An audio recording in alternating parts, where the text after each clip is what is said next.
Hi friends, நான் உங்களோட புஜ்ஜிமா. ஒரு பெரிய நகரத்தின் மூலையில் ஒரு பழைய கடிகார பழுது பார்க்கும் கடை இருந்தது. அங்கு சோமு என்ற ஒரு வயதான முதியவர் பல வருடங்களாக வேலை செய்து வந்தார். அவரிடம் உலகத்தில் இருக்கும் அத்தனை விதமான கடிகாரங்களும் பழுது பார்க்க வந்தன.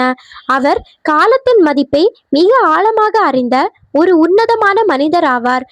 காலம் என்பது எப்போதுமே யாருக்காகவும் ஒரு நொடி கூட காத்திருக்காது என்பார்.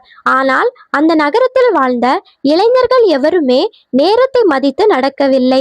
அவர்கள் தங்கள் காலத்தை வீணான காரியங்களினாலும் சோம்பேறித்தனத்தினாலும் கழித்து வந்தார்கள். முதியவர் சோமு இதை கண்டு தினமும் மனதிற்குள் மிகவும் வருத்தப்பட்டு வந்தார். ஒரு நாள் அந்த கடைக்கு விசித்திரமான ஒரு பெரிய கடிகாரம் ஒன்று வந்தது. அதில் முட்கள் எதுவும் இல்லை. ஆனால் அதன் நடுவில் ஒரு நீல நிற ஒளி மின்னியது. அந்த கடிகாரத்தை ஒரு விசித்திரமான மனிதர் சோமுவிடம் கொடுத்துவிட்டு சென்றார்.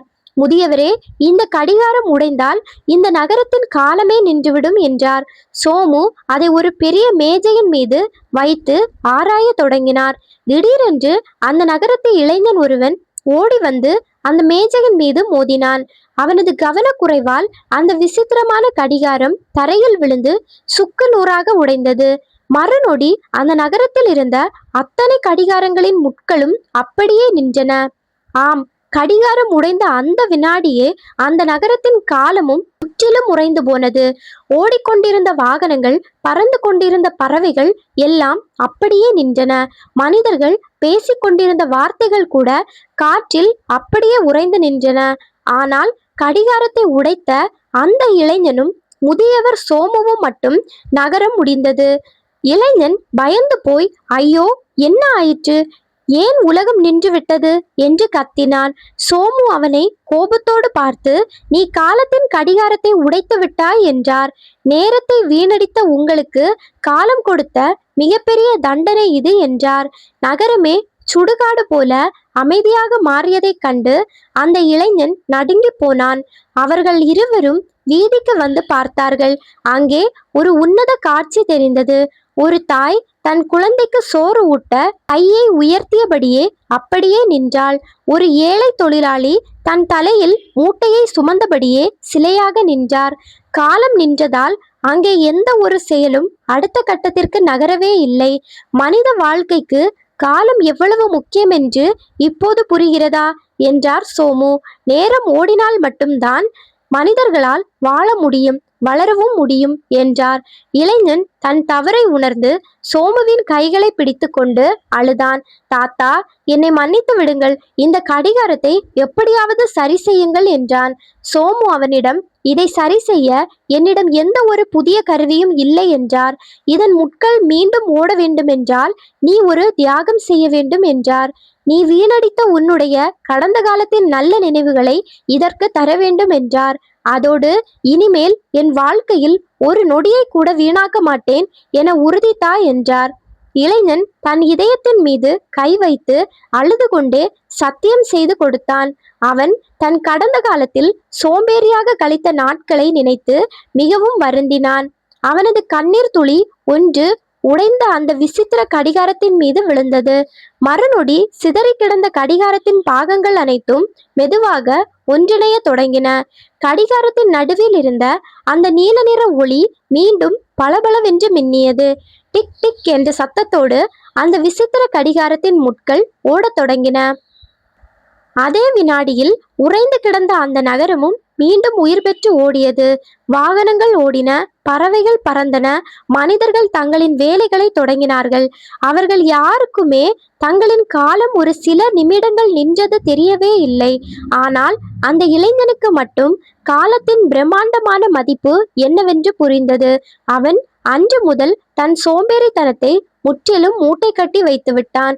ஒரு நொடியை கூட வீணாக்காமல் மீண்டும் சுறுசுறுப்பாக உழைக்க தொடங்கினான். அவன் காலையிலேயே எழுந்து தன் பெற்றோரின் வேலைகளுக்கு பெரிதும் உதவினான். நேரத்தை வீணடிக்கும் நண்பர்களின் பழக்கத்தை முற்றிலும் தவிர்த்துவிட்டு படித்தான். அவன் செய்யும் ஒவ்வொரு காரியத்திலும் ஒரு நேர்த்தியும் பக்கா ஒழுக்கமும் இருந்தது. நகரத்தில் இருந்த மற்ற இளைஞர்களும் அவனது இந்த மாற்றத்தை கண்டு வியந்து போனார்கள். அவனும் தன் நண்பர்களிடம் காலத்தின் முக்கியத்துவத்தை பற்றி எடுத்துரைத்தான். நேரம் என்பது கடந்து போனால் மீண்டும் வராத ஒரு உன்னத புதையல் என்றான். அவனது வார்த்தைகளை கேட்டு அந்த நகரத்து இளைஞர்கள் பலரும் மாறத் தொடங்கினார்கள். முதியவர் சோமுவின் கடைக்கு முன்னால் இளைஞர்கள் கூடி நேர மேலாண்மை கற்றார்கள். வருடங்கள் பல கடந்தன. அந்த இளைஞன் படித்து அந்த நகரத்தின் பெரிய அதிகாரியாக மாறினான். அவன் தன் நகரத்தில் பெரிய கடிகார கோபுரங்களை ஆங்காங்கே நிறுவினான். மக்களை நேரத்தை மதிக்க வைப்பதற்காக பல புதிய திட்டங்களை செயல்படுத்தினான். அவனது கடின உழைப்பால் அந்த நகரம் நாட்டின் முன்மாதிரி நகரமாக புகழ் பெற்றது. முதியவர் சோமுவின் வயதான காலத்தில் அவன் அவருக்கு ஒரு மகனாக இருந்து கவனித்தார். அவர் மறைந்த பிறகும் அவரது பழைய கடிகார கடையை அவன் அப்படியே பாதுகாத்தான். அங்கு வரும் குழந்தைகளுக்கு அந்த உடைந்த கடிகாரத்தின் இரகசிய கதைகளை கூறுவான். அவனது கதையை கேட்கும் பிள்ளைகள் அனைவரும் நேரத்தின் மதிப்பை ஆழமாக உணர்ந்தார்கள். காலம் என்பது நமக்கு கொடுக்கப்பட்ட ஒரு மிகப்பெரிய இலவச கொடையாகும்.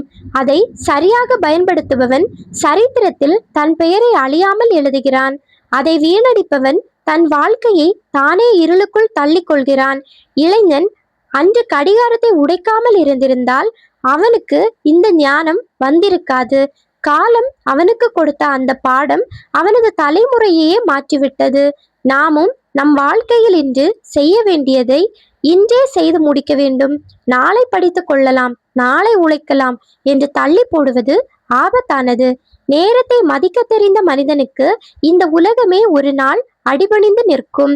கடிகாரத்தின் முட்கள் நமக்கு உணர்த்துவது ஓடிக்கொண்டே இரு என்பதை மட்டும்தான். வாழ்க்கையில் கஷ்டங்கள் வந்தாலும் காலத்தின் சக்கரம் சுழன்று கொண்டேதான் இருக்கும். இன்று இருக்கும் துன்பம் நாளை மாறி இன்பம் வரும் என்பதை காலம் உணர்த்தும். இந்த உடைந்த கடிகாரத்தின் கதை உலகிற்கு ஒரு உன்னத உண்மையை எடுத்துரைக்கிறது.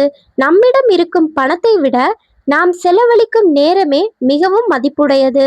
இந்த உண்மையை உணர்ந்து வாழும் மனிதன் எப்போதுமே கவலைப்பட மாட்டான்.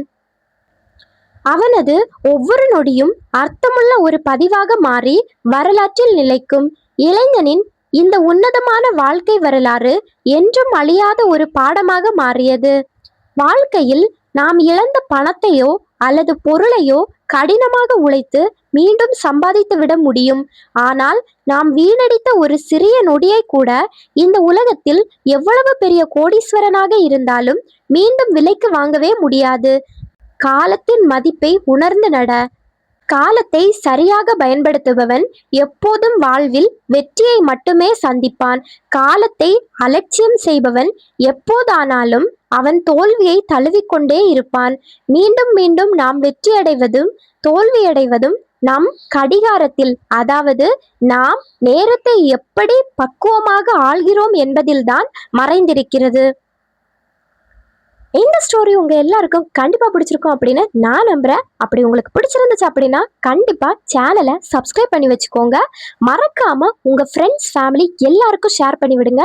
இனி ஒரு அடுத்த பெரிய புது வீடியோல சந்திக்கலாம். அது வரையிலும் பாய்.